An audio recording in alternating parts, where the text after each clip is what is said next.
সবাই কেমন আছেন? তো আশা করি সবাই ভালো আছেন। তো আমিও ভালো আছি।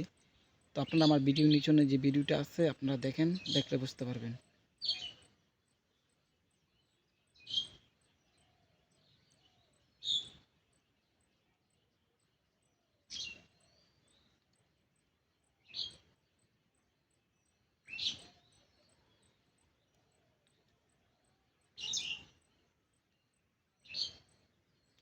ভিডিওটা দেখলে আপনারা কি বুঝলেন? যদি ভিডিওটা দেখে যদি কিছু বুঝে থাকেন তাহলে আমার কমেন্ট বক্সে আপনারা লিখ দিয়ে বলে যাবেন।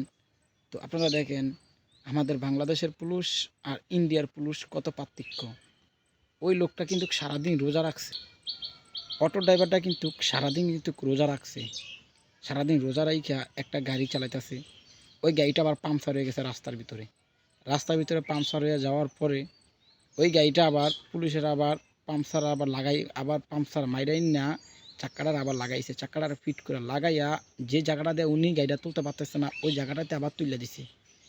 তো আপনারা দেখেন একটা গ্রামের পুরুষের থেকে বাইরের পুরুষ কতটা ভালো। তো আপনারা দেখেন একটা এটি কিন্তু ইন্ডিয়ার পুলিশ কী বাজে উনিকে একটা সম্মান করলো, কী বাজে উনিকে একটা উনি রোজা রাখছে জানে উনি রোজা রাখছে, তার কারণে উনিকে পরিশ্রম করতে দেয় নাই।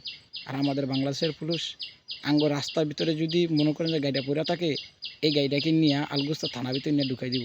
ওই গাড়িটা মেইন রোডে কেন আসলো?